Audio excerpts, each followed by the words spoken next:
China ఇక్కడ టిబెట్లోను అలాగే Xinjiang అనే ప్రాంతంలోను తన యొక్క ఎయిర్ బేసుల నుంచి 12 J-20 ఫైటర్ జెట్లని భారతదేశం వైపుకు వెళ్ళడానికి సిద్ధంగా ఉంచినట్లుగా ఒక నివేదిక వచ్చింది. దీనికి సంబంధించి ఒక శాటిలైట్ చిత్రం కూడా వచ్చింది. వాంటోర్ కమర్షియల్ శాటిలైట్ కంపెనీ ఈ యొక్క ఫోటోని విడుదల చేసింది.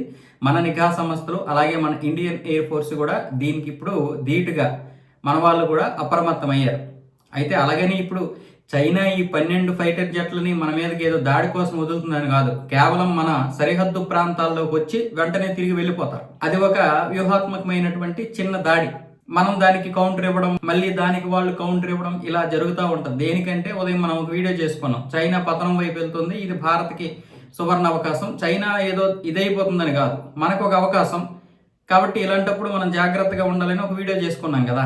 అలాంటి సమయంలోనే అందులో ఏం చెప్పాము, ఇలాంటప్పుడే చైనా మళ్ళీ మన మీదకి ఏదో ఒక విధంగా వాళ్ళ యొక్క ప్రజల్ని డైవర్ట్ చేయడానికి అప్పుడప్పుడు మన సరిహద్దుల మీదకి కూడా రాబోతుందని చెప్పి మాజీ మంత్రి, అమెరికాకి చెందినటువంటి మాజీ విదేశాంగ మంత్రి ఆంటోనియో బ్లింకెన్ చెప్పినటువంటి విషయాన్ని చెప్పాం. ఇప్పుడు అదే విధంగా ఇప్పుడు ఈ యొక్క ఫైటర్ జెట్లు ఇటువైపు మన వైపు ఉన్నాయి కాబట్టి ఇవి టిబెట్లోను అలాగే జింజియాంగ్లో ఉన్నాయి. మన ఇండియన్ ఎయిర్ ఫోర్స్కి ఎంత దూరము, 245 కిలోమీటర్ల దూరము, 250 కిలోమీటర్ల దూరంలోనే ఉన్నాయి. కాబట్టి మన వాళ్ళు కూడా అప్రమత్తమయ్యారు. కాకపోతే చైనా మన గల్హాన్ లోయలో జరిగినటువంటి దాడి తర్వాత కొంచెం వెనక్కి తగ్గుతుంది.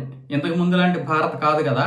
మన దగ్గర టెక్నాలజీ ఉండొచ్చు కానీ వాళ్ళ దగ్గర కూడా గుండెల్లో ధైర్యం ఉంటుంది కాబట్టి ఆ రెండు మిక్స్ అవుతాయి. కాబట్టి అప్పుడు 4th జనరేషన్ అయినా 5th జనరేషన్ అయినా సమానం అవుతాయి కాబట్టి వాళ్ళకి తెలుసు. అలాగని చైనా యుద్ధం మీదకు లేకపోతే ఏదో చేస్తుందని కాదు, సరిహద్దుల మీదకి వచ్చి మనల్ని కొంచెం దెబ్బతీయాలని చూస్తుంది, లేదా మన ఆత్మస్థైర్యాన్ని ఏదో దెబ్బతీసామన్నట్లుగా చెప్పుకోవడానికి ఇలా వచ్చినప్పుడు మన వాళ్ళు ఎదుర్కొంటారు.